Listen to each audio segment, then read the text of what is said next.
Hey there, I hope you're doing well. My name is Arya and today we're going to look at some more Reddit stories. If you enjoy Reddit stories, consider liking, subscribing, and maybe hitting that notification bell too.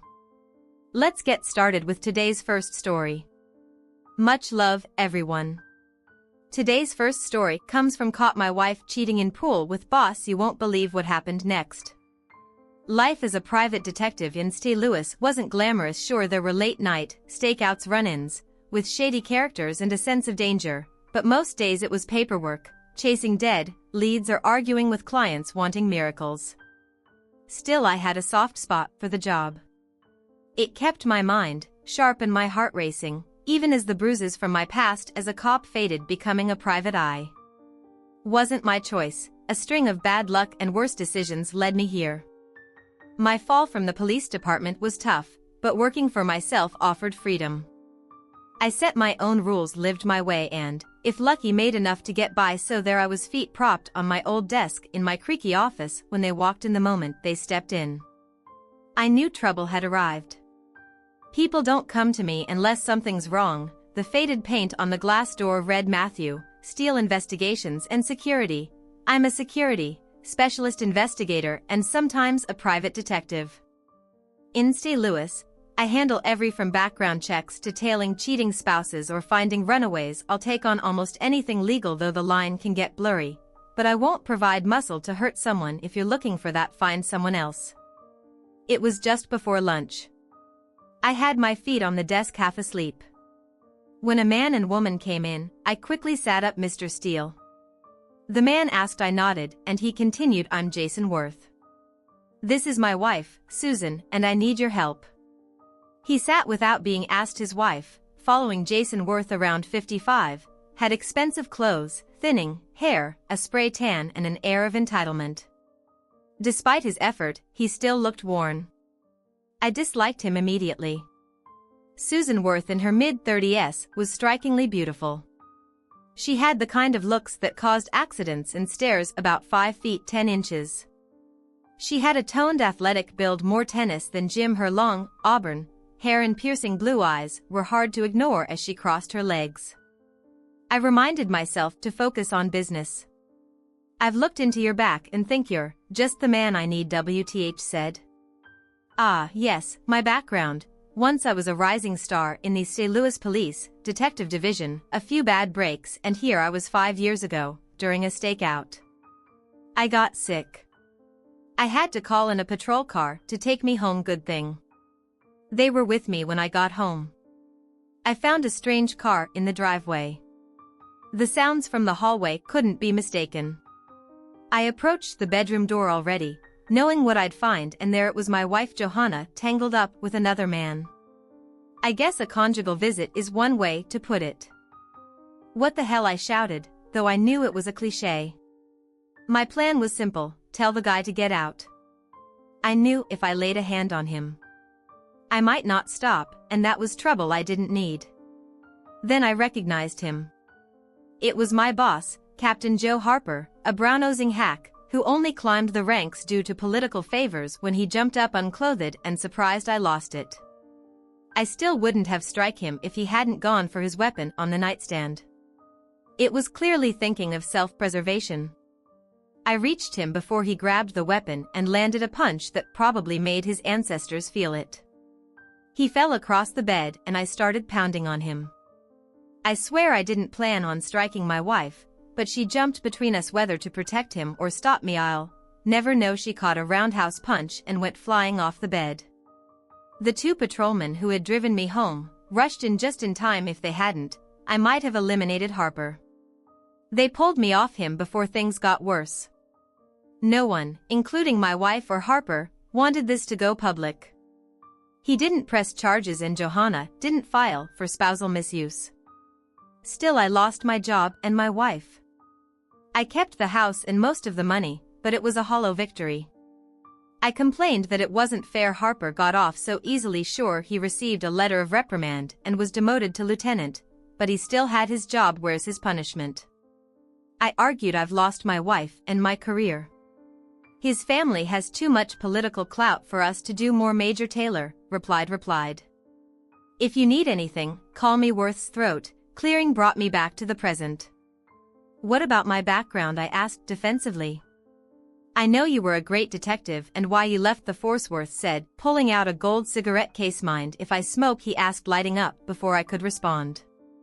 I slid an ashtray toward him. Your skills as a detective and your experience with your ex-wife make you perfect for this job, Jason. We said, already looking uncomfortable. I didn't like him. What's the job, Mr. Worth? He shifted in his seat. It's my wife. He admitted she had an affair with the hired help. It wasn't like that. Jason. Susan. Worth interjected, a sly smile playing on her lips. Shut up, Jason snapped. It was like that. You couldn't keep your hands off him. A woman of your status acting like a pig with the damn pool. Boone Stanley is more than just a pool boy, Jason. Hunes, an actor, Susan retorted coolly. Talented actor, my back, Jason growled. You had no business being with him. Susan's smile widened. I never said his talent was in acting. Did I? Jason's face darkened with anger. Damn you, Susan, we'll deal with our relationship when this is over. I cut in before things escalated further enough. What's the job, Mr. Worth? Jason exhaled sharply. Like I said, Susan had an affair with the pool boy. When I found out, I threw him out and blacklisted him from anywhere that matters. And what do you need me to do? I asked. Jason hesitated, then admitted, heck, blackmailing me. He's got a DVD of them together and threatened to release it unless I pay him $100,000. And you haven't gone to the police, because if I go to the police, it's as good as putting an ad in the paper about my wife's behavior. Jason snapped. I need you because I've heard you're discreet. Who told you that? I asked, curious. Jason blinked, momentarily thrown off. What? Who referred you to me? I repeated. Jason's frustration mounted. Well, Major Taylor, for one. We've met at a few police events, but what does it matter? How I found you. The real question is, will you take the job? I haven't decided yet, I replied calmly. Leave your number and I'll call you by tomorrow morning. There are other private investigators. You know, yes, there are. Feel free to contact them. But if you want me, you'll have to wait until tomorrow for my answer. Jason glanced around my office, taking in the worn carpet, the faded walls, and my battered desk. Doesn't look like you can afford to be picky about jobs. Appearances can be deceiving, Mr. WTH. I lied. Besides money. Isn't everything the truth? Was money was nearly everything. I'll call you tomorrow. If I'm interested. If not, it's been nice meeting you. Very well, Jason replied, standing up. I'll expect your call tomorrow. Mr. Steele, come on. Susan. Mrs. Worth uncrossed her legs and stood, extending her hand toward me. I think I'm going to enjoy working with you, Mr. Steele, not for the same reasons as Stanley. I hope Miss is Worth. Goodbye. After they left, I picked up the phone and called Major Taylor. Hey, Major. I hear you're sending business my way. Talking about Jason Worth? Matt Wide. You refer him to me? The Major asked. Here's the rewritten version with clearer dialogue. Let us know if you're excited about this story. Press A if you liked the video. Press B if not. Your comments really push me to find more stories that are positive and have meaning. Attribution. I don't know what his problem is. Major Taylor said he was secretive when he asked for a recommendation.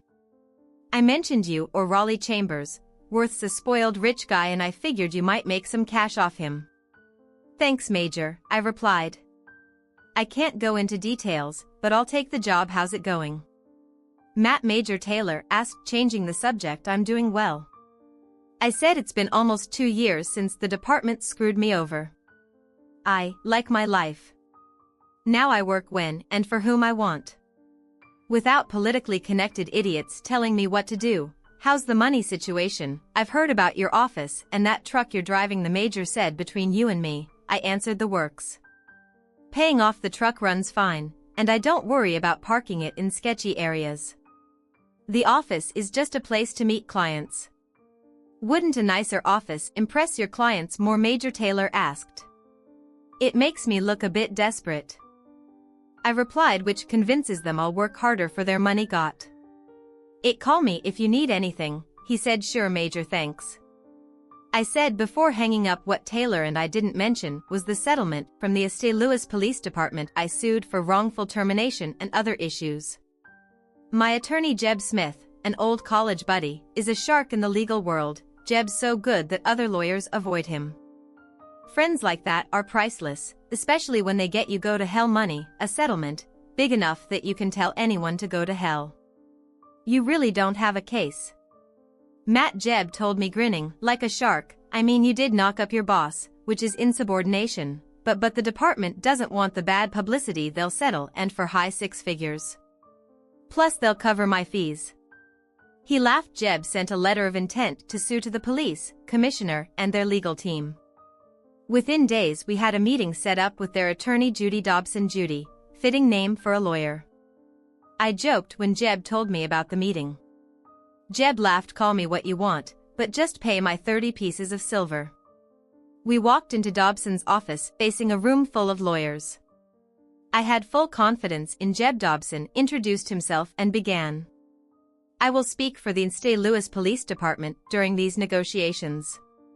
Hold on, Dobson, I interrupted. This isn't a negotiation. If my demands aren't met by tomorrow, I'll file suit. It was all part of the script Jeb and I planned. Your attorney must have told you that you have no case, Dobson said, looking annoyed. Yeah. He did, but I'll take my chances with a jury. I stared him down. Worst case. I pay Jeb's fees. Best case, the jury sides with me and roast Harper and the department. I stood up. Come on, Jeb. Let's go get lunch.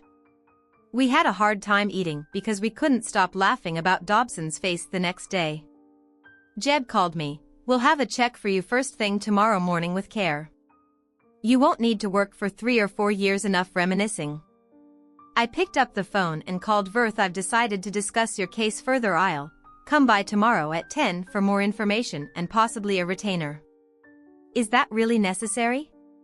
Mr. Steele? It is, if you want me on the job. See you at 10. Worth hung up with a bit of extra force. Worth's house was set far back from the road, hidden from view. The grounds resembled a golf course with manicured grass and scattered trees. The address was so exclusive. It simply read Street Point, Lewis County, followed by a zip code. The look on W's face as I drove up was priceless. My old pickup truck with mismatched paint and a Bondo-covered fender didn't fit in despite its appearance. The truck had a souped-up engine that could outrun most cars. A true sleeper. Worth's disgust was evident when I stopped in front of his house. Really? Mr. Steele? Is it necessary to drive that vehicle here? Yep, it's my work vehicle, I replied, shutting the driver's door twice to get it to latch. Shall we get to business, or do you want to discuss my ride? Some more, I added with a smile. Worth, dressed in a pinstripe suit, worth more than my truck, glanced at my faded jeans, cowboy boots and Cardinals jacket with a mix of disdain. Come inside, he said, leading the way. The house was a replica of a southern plantation, complete with towering white columns. Inside, a grand staircase dominated the entryway, splitting into 2 paths to the second floor. Jacqueline, bring coffee to the sitting room, Worth instructed a young woman in a maid's uniform. The sitting room was spacious, with floor-to-ceiling windows overlooking the manicured lawn and pool. The room was filled with rattan furniture and enough plants to resemble a jungle. Susan Worth stood as we entered, dressed more modestly this time, yet still radiating a sultry charm.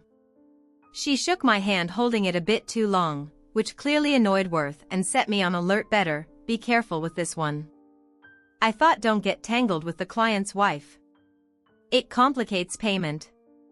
I noticed an oil portrait of Susan above the fireplace. She sat on a simple chair, legs crossed, arms folded over her shoulders, and were nothing but a beautiful smile. Worth approached me as I stared at the painting. She slept with the artist too, he said bitterly, and the idiot still demanded full payment. She likes tormenting me with the help. I glanced at Susan, who gave me a seductive smile as if inviting me to join her list of conquests. Definitely need to keep my distance, I reminded myself. Okay, Mr. Worth, tell me more about this Stanley. I said. His name is Stanley Moore, Worth replied, handing me a photo. It showed a young man about 25, with sandy blonde hair, blue eyes, and a muscular build. That photo was taken by a security company that monitors the house when we're away, Worth explained. All right. I said I'll need all the information have on him, address, phone number, and anything else. Worth handed me a folder. This contains Moore's last known address, phone number, and some background info, including details from his job application. Then turning to Susan, he added, I'm sure Susan knows more about him than I do. Susan offered a half smile. I don't really know much about Stan, she replied, glancing briefly at Worth. We didn't talk much. How did Moore contact you about the money? I asked, shifting my attention back to Worth. He went to his desk, unlocked a drawer, and fished out a folded piece of paper while he searched. I couldn't help but study Susan. She's so stunning. I thought, why does Worth put up with her behavior, and why does she stay with him? Then it hit me. The money, of course. Worth interrupted my thoughts, handing me the paper. I received this by courier at my office. He said the note, supposedly from Stanley Moore, claimed he had a 2-hour DVD of him and Susan together. He demanded $100,000 or threatened to send the DVD to their friends, family, and business associates. The note said he'd call in a few days to arrange the money drop and promised to hand over the DVD once he received the cash. It was a computer-printed document with a signature that wasn't handwritten. I know this might sound silly, but do you have that kind of money available? Mr. Worth, I asked. Worth looked at me as if I had asked whether the sky was blue. Oh, he definitely has the money. Susan chimed in with a grin. Right, dear Leighton, keep our business private. Worth snapped, clearly irritated by his wife's comment, though also proud of his wealth. Turning back to me, Worth said, yes, Mr. Steele, I have the funds. It'll require a trip to the bank, but it's accessible. How many employees do you have?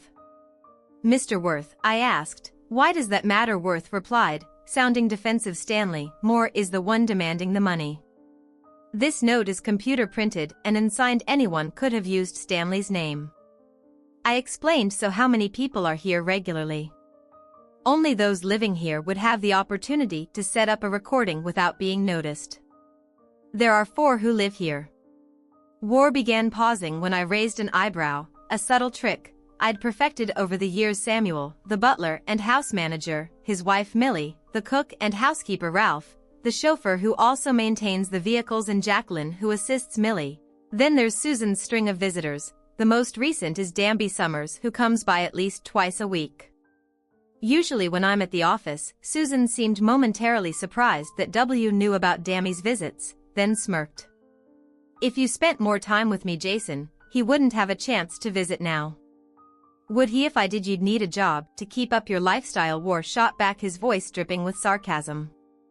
I couldn't help but think this guy's stuck between a rock and a hard place. If he doesn't earn enough, she'll leave him, but if he works too much, she finds other men. All right, I said, bringing the conversation back to business.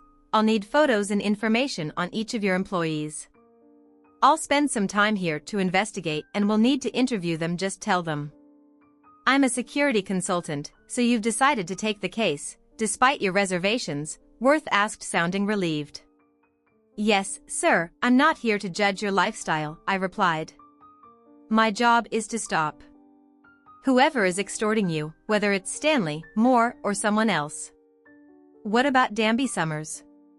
Where can I find him? I inquired. We having a small gathering tonight, Susan said, her tone casual. Around 20 guests. Danby will be there. Care to join us? I glanced at Worth, who didn't seem too thrilled at the idea, probably not happy about either Dam's presence or mine. All right, Mrs. Worth, I agreed. I'll be here at 7. Will you be staying overnight? Susan asked with a playful, almost predatory smile. I doubt it, I replied, thinking only if it's absolutely necessary. I don't mess with married women, but she could tempt a statue. You realize proper attire is required. Mr. Steele added, his tone slightly condescending. I think I have a clean pair of jeans and a t-shirt, I replied, watching his face twist in disgust. I'll clean up my acts, sir. I promise, I added with a smirk. Do you carry a weapon? Mr. Steelworth asked, changing the subject. I nodded. May I see it? I reached under my jacket and pulled out my Glock 21C as Worth extended his hand to take it. I pulled it back. No one touches my weapon, I said firmly. Susan, always with a comment, quipped. My, that's a big one. Are you sure you won't? Let me touch it. Positive, Mrs. Worth. I wouldn't want you handling more than you could manage, I replied, cutting her down a notch. You're a cold man, Mr. Steele, she snapped, clearly irritated. Yep. That's me, cold. As Steele behaved, Susan. Worth barked, then turning to me he asked, can you use that weapon when you find more? I'll find him, get the DVD, and make sure he won't bother you again. I can shoot if necessary, but I'm no assassin. If that's what you want. You've got the wrong man. No, I understand, Worth muttered. What's your fee, Mr. Steele? Before I could answer, Susan interrupted. Sorry to leave, she said, standing up. I have a tennis lesson and Sam gets upset if I'm late. She leaned down and kissed Worth on the cheek. I should be back at the usual time unless Sam keeps me over. She turned to me with a smile. Goodbye, Mr. Steelworth didn't bother hiding his amusement at her frustration, even laughing lightly, as she hurried out the door once she was gone. I asked Sam another person she's seeing. Samantha Doley, her tennis coach. Worth replied with a sigh. If it was a man, I'd be watching him too. He shifted back to business. So what's your fee, Mr. Steele? $300 a day plus expenses with a 5-day retainer, I said, deciding to increase my usual rate from $100. W was wealthy and frankly, I didn't like him much. Isn't that a bit steep? He asked, raising an eyebrow. Not if you want results, I replied, holding his gaze. All right, Worth agreed, reluctantly writing a check as he handed it to me. I couldn't help but ask, Mr. Worth, why do you let your wife get away with this behavior? Feel free to tell me, it's none of my business. Worth looked like he was ready to argue, but then his shoulders slumped and he sighed. You've seen her. She married me for the money, and I accepted that. Having her on my arm made me feel proud, like showing off a prize, but over time I've grown fond of her. Even if it's not love lately, though her flirtations have crossed a line. He walked over to a nearby table, poured himself a drink and offered me one. Gentleman Jack, I nodded, and he poured a second glass, handing it to me. Out that her actions are more than just flirtation. My patience is wearing thin, he admitted, taking a sip. I met his eyes. You don't have to worry about me with Susan. He studied me for a moment, then handed me the check. Thank you, Mr. Steele. So how do we move forward? I'll attend your party tonight to observe Summers, I explained. After that I'll visit Moore's place and see what I can dig up. If either of them has the DVD, I'll find it and wrap this up quickly. And if it's not quick, WTH asked, sounding concerned. Then the search continues. I'll act as a security consultant while I investigate your staff, I said, pocketing the check. Worth nodded, and I took that as my C to leave. As I walked to my truck, I realized I felt a bit of sympathy for the man. Stanley Moore lived in a basement apartment of a renovated factory on St. Louis's west side. The high-end lofts were upstairs, the basement units were cheaper. I went down a short flight of stairs to apartment 1C and knocked. No answer, but an elderly woman peeked out from the next door. He's not home, she said. Went to see his sister in Baldwin. She'll be back tomorrow. Thank you, I replied, handing her my card. Could you call me when he returns? I've got a job offer for him. You want to interview him? She asked. Yes, ma'am, just trying to get to know him. Stanley's a nice young man, always polite, she offered. Does he live alone? Yes, but recently a friend has been visiting until 2 rough-looking men showed up. Stanley left after that, and I haven't seen him since. His friend isn't very nice, she added, shaking her head. Last week I was struggling with my cart, and when I asked him for help, he just clapped his hands and went into Stanley's. That's not kind, I said, thinking this guy's an idiot. Maybe I'll have to teach him some manners. Do you? You know his name? I asked. Stanley calls him RJ. He's about your height with dark slick back hair, big shoulders, sneaky looking. Sounds like trouble, I thought. The old woman continued. It's a shame. Stanley lost his job. It wasn't his fault really, I said, encouraging her to go on. That woman seduced Stanley, then her husband found out and Stanley got fired. He never stood a chance against her. Now he's blackballed and can't find work. You've seen her, I pressed. Oh, plenty of times. She'd show up dressed provocatively like she owned the place. A real piece of work. Thank you, Mrs. Foley. Irma Foley. I'll call you when Stanley returns, she promised. As I left, sounds like RJ, could be Ralph James. The chauffeur, I thought on my way back to the WS. Things are starting to fall into place back at the Vera estate. Samuel let me in and directed me to the sitting room. Mr. Ree had to step out, but left the information you requested on the desk. He said, if you need anything, press the button and Millie or Jacqueline will assist you. Samuel nodded and left the room. Several folders sat in the middle of the desk. I noticed the button to summon the staff. Must be nice, I thought. Want a sandwich? Just push a button. I began reviewing the employee files. Samuel and Millie Ripley, both 57, had worked for Worth for over 20 years.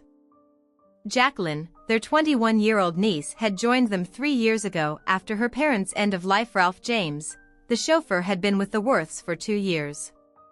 Something felt off as I read through the files. Can't put my finger on it. Yet I thought, let it go for now, it'll come to me next. I inspected the house and grounds. I checked windows and doors on both floors. Taking notes to look the part in the kitchen, I found Millie and Jacqueline preparing lunch, while Samuel sat at the table reading. Just checking inventories. Tomorrow is shopping day, Samuel explained when I approached after getting in Millie and Jacqueline's way a few times. Samuel suggested let's step outside for coffee.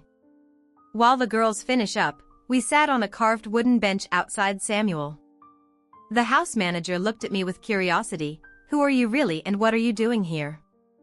He asked, his tone more inquisitive than confrontational. What makes you think I'm not a security consultant? I replied, keeping my expression neutral. Samuel smiled. You don't have the look. You seem more like a cop. Does this have anything to do with the money demand Mr. Worth received? I decided to play dumb. What money demand? And he chuckled. Household staff gossip. A lot. Jacqueline saw the letter while she was cleaning the sitting room. I didn't think the boy was smart enough to pull this off. Which boy? I asked, feigning ignorance. Don't play dumb. Mr. Steele. Stanley Moore is the one demanding money for a DVD that supposedly shows him and Miss Worth together. Samuel laughed again. I don't see why Mr. Worth would pay to hide what's already common knowledge. I raised an eyebrow. Common knowledge? Not about the DVD, but Mrs. Worth's behavior. That's no secret around here. And how do people react to it? Some men hope they'll be next. Some wonder why Mr. Worth tolerates it, and most women call her names behind her back, but no one says anything to the Worth's faces. I shifted in my seat thinking, and what about you and Millie? We've been working here long before Miss Susan came into the picture. Samuel said, our loyalty is to Mr. Worth. She only matters as long as he wants her around. That's when it clicked. RJ, the friend visiting Stanley Moore, had to be Ralph James, the chauffeur. Where's the chauffeur now? I asked. Ralph Hunes, probably in his apartment over the garage. Unless he's working on one of the cars. Thanks, Samuel, you're sharp, I said, standing up and heading toward the garage. I recalled Ralph's picture from the files and it matched Mrs. Foley's description. When I reached the garage, I found Ralph polishing a Bentley. Hey, I'm Matt Steele. I'm here for a security inspection. Ralph looked up from his work and nodded. Yeah, I've heard about you. I'm Ralph James. Nice car, I said, pointing to the Bentley. Do you drive it? Often. No, Ralph replied. This one's Mr. Worth's favorite. I usually drive the Rolls. Do you know Stanley Moore? I asked, carefully watching his reaction. Not really, Ralph said with a shrug. He used to take care of the pool before he got fired. Why do you ask? Just part of the security check, I said. Have you seen him around since he was let go? No, Ralph answered. We weren't friends. Do you know why he was fired? I pressed. Ralph smirked. Yeah. He got caught with Mrs. Worth. Mr. Worth not only fired him but blackballed him.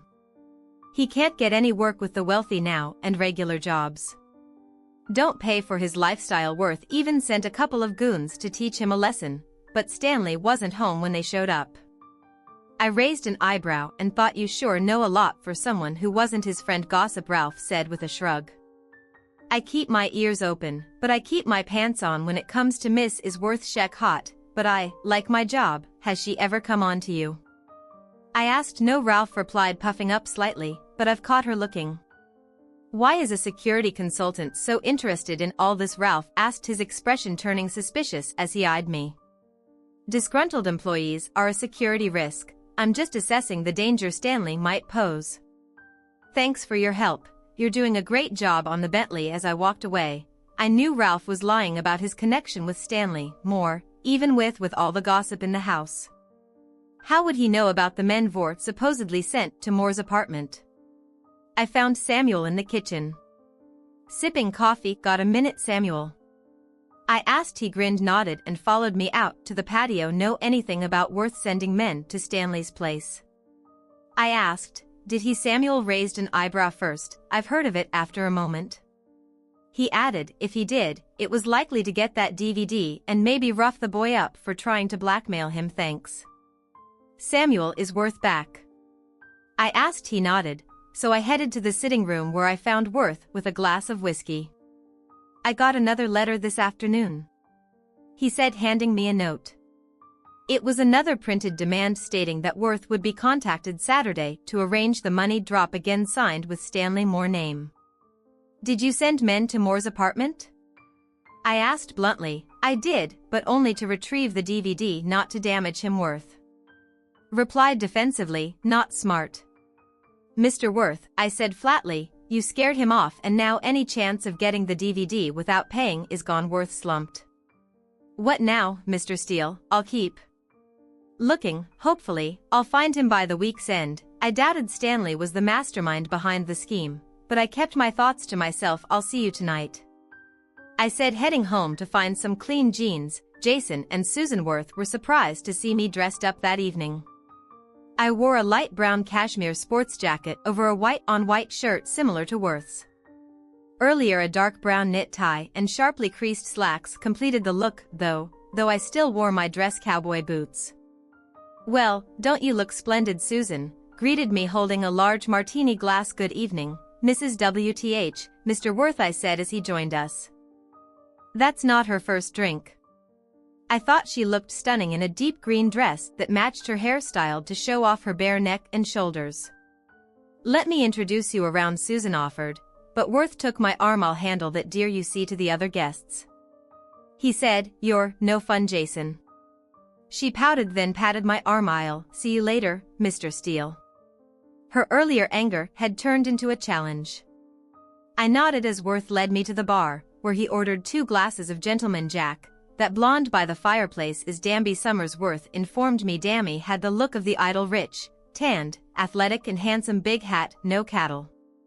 I thought, remembering my granddad saying, Hune, not your problem, Mr. Worth. I said, he doesn't have the guts for blackmail. How can you be so sure? You haven't even talked to him. I've seen his type. His main concern is the next party, not causing trouble.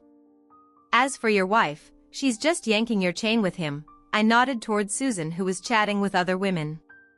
She hasn't even glanced his way. Hune's been here multiple times in the last 2 weeks, Worth argued. She flirts with him, makes suggestive comments. Mr. WTH, your wife could look seductive, brushing her teeth. She's just playing with you. Why would she do that? He asked, genuinely puzzled. Look, I'm no marriage counselor, I replied. Maybe she thinks you're not paying enough attention to her, or she's upset with you spending too much time at work, or maybe she's just a troublemaker. I shrugged. You're asking the wrong guy. You should be asking your wife. Susan picked that moment to latch onto my arm. Come, Mr. Steele, let me introduce you around. I'm not here to socialize, Mrs. Worth. I'm working. But if you don't want everyone to know who you really are, you should blend in as just guessed right. She gave me a challenging look, silently threatening to reveal my true purpose. If I didn't play along, go ahead, Mr. Steele. Worth added. Susan's right. I don't want everyone knowing I hired a detective lead on. Mrs. Worth, I said, setting down my glass. The introductions were filled with people. I didn't care about Brad's, Chad's, Tiffany, and Heather's trust fund. Kids and wannabes. After making the rounds, I escaped to the bar. A woman who could rival Susan in look stood nearby and smiled. I see you survived the introductions. Just barely, I replied with a grin. I'm Matt Steele, by the way. More introductions. She teased. I'm Abigail Stewart. We shook hands. Abby was about 5 feet 8 inches athletic with strawberry blonde hair and a pixie cut. Do I pass? She asked, raising an eyebrow. Huh, I blurted, caught off guard. You were staring. Did I pass inspection? She asked, a playful smile on her lips.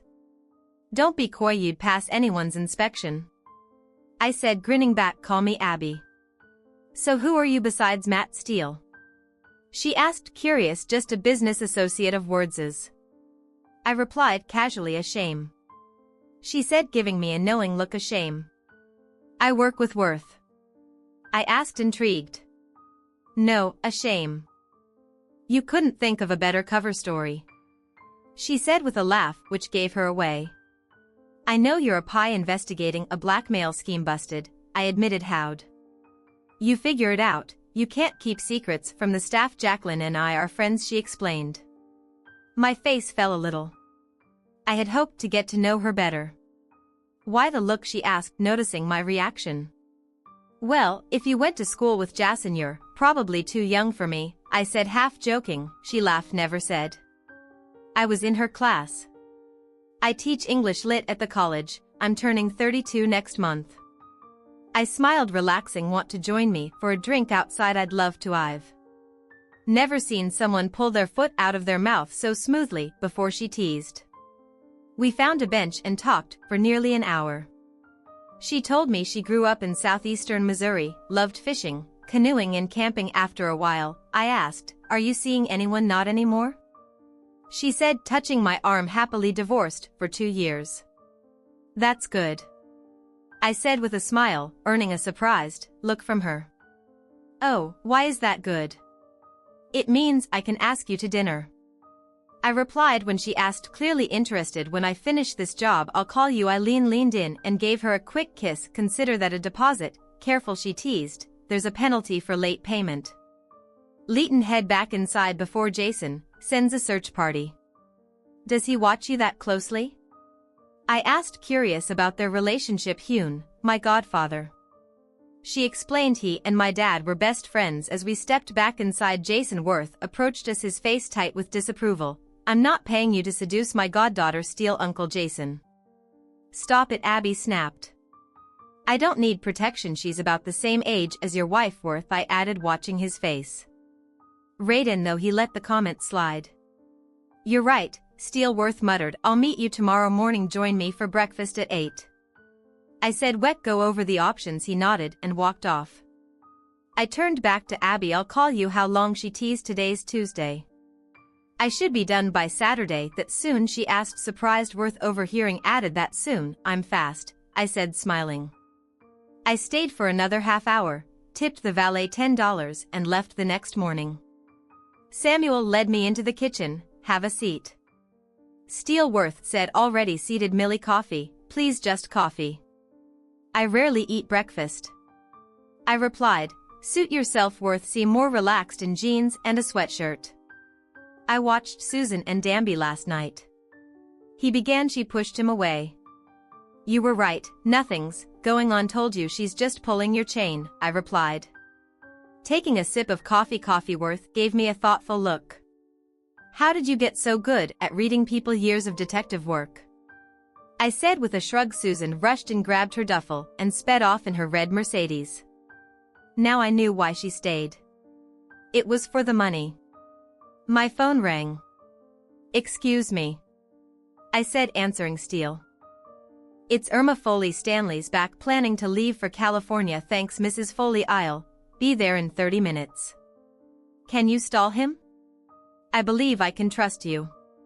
Steele, he'll be here until 4. Thanks. I waved to Worth and rushed to my truck at the building. I buzzed Mrs. Foley, who let me in. Stanley still in his apartment. I nodded and headed to apartment 1C. I listened at the door for a moment, then opened it. Stanley stood inside gripping a lamp like a weapon. Get out. He yelled, his voice shaky. Son. You can't back that up. I said calmly, showing him my Glock. I just want to talk. Did Worth send you? Stanley asked, his grip on the lamp tightening. Yes, but not too rough. You up? Put the lamp down. He hesitated before finally slumping onto the sofa, dropping the lamp. I'm a pie. I explained. You're being accused of blackmailing Worth with a DVD. Stanley's eyes dropped to the floor. I don't know anything about blackmail or a DVD. He muttered. First I heard of it was when Worth's goons showed up. He looked up at me, defeated. Yes, Susan and I were involved, but I never recorded anything where I asked a couple of times. Here. Once at Ralph's apartment, Stanley admitted. How did you escape? WS men? I asked. I held the door while Mrs. Foley threatened to call the cops. Then I bolted out. The back. Worth has 2 letters signed with your name. I pointed out. It wasn't me, Stanley insisted. I just want to leave for California. I believe you, I said. I think I know who's behind this, but I need you to stay one more day. Why help me? Stanley asked, looking puzzled. I was hired to solve this, and I take pride in my work. I replied, here's the plan. Stay put, don't run, or Worth will send more guys after you, and trust me. You don't want me angry. I patted my Glock as a warning. Just then there was a knock at the door. That's Jimmy, my friend. We heading to California. Together Stanley stood and opened the door, revealing a giant of a man, 6 feet 6 inches and 300 pounds of solid muscle. If you wanted trouble, I wouldn't stand a chance. Stanley needs a favor, Jimmy, I said, keeping my tone calm. I left quickly, glad that Jimmy seemed peaceful back at the Worth estate. I found Millie. Where's Samuel? I asked. At the garage, dealing with a water pipe. She answered. I made my way to the garage and found Samuel on his phone. The day after tomorrow. Won't do. This is for Mr. Worth, he said, then smiled. Thank you. You're like a Marine gunnery sergeant, I remarked with a grin. Without you, nothing would get done around here. Samuel shot me a look. Cut the flatter. What do you need? Can you get me into Ralph's apartment? I want to take a look around. You suspect Ralph? Samuel asked, raising an eyebrow. I nodded. Well, now's a good time. He took the Bentley to the dealership. Upstairs, Samuel unlocked the door and said, I'll wait downstairs. I'd rather you stay, I replied. I need a witness. He nodded and took a seat on the couch. The apartment was surprisingly spacious, almost as big as the garage. It was a nice setup. I glanced around and stopped at a large bookcase near the bed. Ralph doesn't seem like a big reader, I said, turning to Samuel. Think he's read all these books? Samuel shook his head, smiling. He's more into Motor Trend, Car and Driver, or Playboy, he joked. I examined the books and found 2 that didn't fit when I tried to pull them out. They came away as one piece, revealing a hidden video camera behind them. It recorded to a disc, perfect for making a DVD. Just what I thought, I muttered. Samuel, come take a look. You suspected Stanley wasn't behind this from the start, didn't you? Samuel asked. Yeah, I nodded. When Stanley's neighbor described the visitor, I got suspicious of Ralph. I think Ralph sent the letters and used Stanley's name. This camera pretty much confirms it. What's the plan now? Samuel asked, his expression telling me what he would do. I've got a plan, but breaking Ralph's neck isn't part of it, I said, opening my camera bag. Inside was another video recorder. I swapped Ralph's camera with mine and put the false book back in about 3 hours. The will all play out my camera records and transmits to my laptop in real time. Plus Stanley is wired if everything goes as planned. This will be over by dinner time. Then I'll be out of your hair, Samuel, I grinned. He chuckled as we locked up the apartment. Maybe you should have been a gunnery sergeant, Mr. Steele. 2 hours later, Ralph returned, parking the Bentley in its dedicated space in the garage. He spotted me, leaning against my old truck. You should upgrade your ride, he sneered. A man in your line of work should show off his success. I can't afford anything like that. I replied, pointing to the Bentley. I've got a friend at the dealership. He can get you a deal. Ralph started digging through his wallet for a business card. Just then Jimmy arrived with Stanley. I brought back up just in case, Stanley said with a hint of arrogance. Okay, Stanley, I replied, I'll go get Mr. Worth. I walked toward the house, but slipped around to the back of the garage, sneaking inside to watch. Ralph put his hand on Stanley's shoulder but quickly removed it when Jimmy grunted. What are you doing here? Stan? I thought you'd be gone. I was, but I don't want my reputation ruined. So I came to talk to Mr. Worth. Stanley, replied earnestly Leighton. Go up to my place and talk first, Ralph suggested, pointing to Samuel, who was busy with the plumber. Stanley followed Ralph up to the apartment. Ralph looked around before closing the door. I quickly went to my truck, powered up my laptop, and waited inside. Ralph said, you should be on your way to California. Worth will throw you in jail. If you stay, I might go to jail, but I didn't send any letters or record anything with Mrs. Worth. Stanley replied, thanks for your help, but I can't leave with my name trashed. What are you planning to do? Ralph asked. I'm giving Worth this, Stanley said, pulling out a DVD. I'm telling him I didn't send the letters and don't want any money. You've got a DVD, too? Ralph was stunned. Listen, I sent those letters. Worth's got more money than he can spend. Why shouldn't we get some of it? Stanley shook his head. I don't want to be known as a blackmailer. Who cares what people here think? Ralph pressed. Let me get the money and I'll split it with you. I watched on my laptop. Grinning got him. I called Detective Frank Wins, who was waiting just outside the estate. Hey Frank, I've got him on video, come grab the guy. A patrol car in Frank's unmarked sedan soon pulled up. Frank, my former training officer, approached. Want to join the takedown? He asked as he motioned the patrol officers toward the stairs. Not my job anymore, replied. Besides, this guy's too slimy, right? Let us get our hands dirty, Frank mocked. That's why they pay you the big bucks, I smirked. Frank led his officers to the apartment and soon they emerged with Ralph and handcuffs. You've got nothing on me, Ralph snarled. It's my word against his. I held up my laptop. Got it all here, audio and video. You can't use that recording, it was made without my consent, Ralph sneered. It's not your place. Worth owns it. I have his written permission to wire the garage and apartment. You don't have it, Ralph protested. I will, by the time we get to court. I said smugly. Steele, I'll see you again, Ralph threatened, stepping toward me. Bad move. I warned you, don't want to cross paths with me again. He looked into my eyes, then slumped and nodded. Good. I said, walking him back to Frank. Nice job, Stanley. I praised. Yook. Do well in Hollywood. Thanks for clearing my name, Mr. Steele. Stanley glanced toward the house as Worth approached. Tell WTH I'm sorry about Susan. Give me a call to let me know where you are. We might need you to testify. I replied. Frank nodded and placed Ralph in the patrol car. I'll get your laptop back to you after we extract the recording. He assured me. Who were those people? Worth asked as he joined me. I explained the plan and that Ralph was the blackmailer. Stanley had nothing to do with it. Aside from sleeping with your wife, I let him go. Worth watched the patrol cars drive off. I guess I can't blame Moore for being seduced by Susan, though I would have liked to punch him. He did say he was sorry. I chuckled. Said he couldn't resist Susan. Yes, I understand she can be a force of nature, but why didn't you go after her? She made it obvious. I've been through it before, Mr. Worth. I couldn't do that to another man. I grinned. Besides, you'd probably cancel my check. We both turned as Susan's Mercedes roared into the driveway. She screeched to a stop and stepped out. Have you made a decision about Susan? I asked. He nodded. What was the police car doing here?